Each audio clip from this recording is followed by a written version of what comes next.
Hello everyone. তো আমরা এখন দেখব এসকিউএল সার্ভার কলাম নেম এবং রেস্ট্রিকশন। এসকিউএল সার্ভার যদি আমি কলাম নেম ডিক্লেয়ার করতে চাই তাহলে কি কি রেস্ট্রিকশন আমাকে মেনে চলতে হবে, কি কি রুলস আমাকে মেনে চলতে হবে। তো ফার্স্টে যে আমি এখানে কয়েকটা পয়েন্ট উল্লেখ করেছি, পয়েন্টগুলো আমি নেট ঘেটে রিসার্চ করে বের করছি। আচ্ছা, এগুলো নেটেই দেওয়া আছে সব কিছু, জাস্ট একটুকে রিসার্চ করতে হবে। তো ফার্স্টে কি হলো, নেম বিটুইন 1 to 30 ক্যারেক্টার্স, মানে যে কলামের নাম হবে সেটা 1 থেকে 30 ক্যারেক্টারের মধ্যে।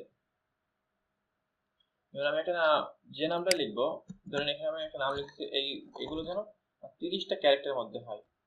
এটা প্রথমটা গেল। এখন দ্বিতীয়টা বলতেছে alpha numerics and hash, hyphen এবং ডলার সাইন, এই তিনটা ইউজ করতে পারবেন। আলফা নিউমেরিক ভ্যালু যেগুলো আছে এইগুলো এবং হ্যাশ, ডলার সাইন, হাইফেন, এই তিনটা আপনি ইউজ করতে পারবেন।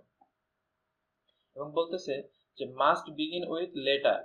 আমি কলামের নাম কখনোই ডলার সাইন, হাইফেন, হ্যাশ দিয়ে স্টার্ট করতে পারবো, শুরু করতে পারবো না। আমাকে শুরু করতে হবে কি এ টু জেড, এটা ছোট হাতের অথবা বড় হাতের, ক্যাপিটাল লেটার অথবা স্মল লেটার, যে কোনো লেটারে শুরু করতে হবে এবং এটা মাঝে আপনি ইউজ করতে পারেন হ্যাশ, ডলার সাইন এবং হাইফেন।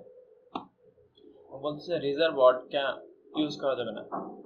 রিজার্ভ ওয়ার্ড কোনগুলো, এসকিউএল রিজার্ভ ওয়ার্ড কোনগুলো ইউজ করে, যেগুলো ওদের রিজার্ভ করে রাখছে, যেগুলো আমরা ইউজ করতে, এমন ওয়ার্ডগুলো কোনগুলো।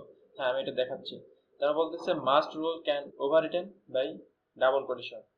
যে রুলসটাই লিখবেন ওইটা ডাবল কোটেশনের মধ্যে লিখতে হবে। যদি কোনো রুলস লিখি তাহলে ওটা কি ডাবল কোটেশনের মধ্যে লিখতে হবে।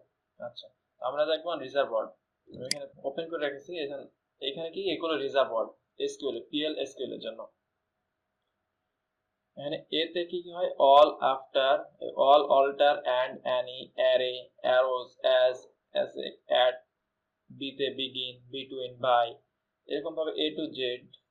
এইখানে ডাব্লিউ বন্ধ আছে। পরে একটা কি হয়, পিএল এসকিউএল 2, এখানে ডি1 ডি2 দুটো লিস্ট দিয়েছে। এগুলো তাদের রিজার্ভ ওয়ার্ড, এগুলো তারা ইউজ করে, এগুলো কখনো আমরা ইউজ করতে পারবো না। ব্লক, এবং এখানে দেখ বল্ক বেস, এখানে আন্ডার স্কোর দিয়ে যেটা ইউজ করছে, আমরা যদি আন্ডার স্কোর বাদ ইউজ করতে হলে পারবো, কারণ পুরো আন্ডার স্কোর দিয়ে ইউজ করছে।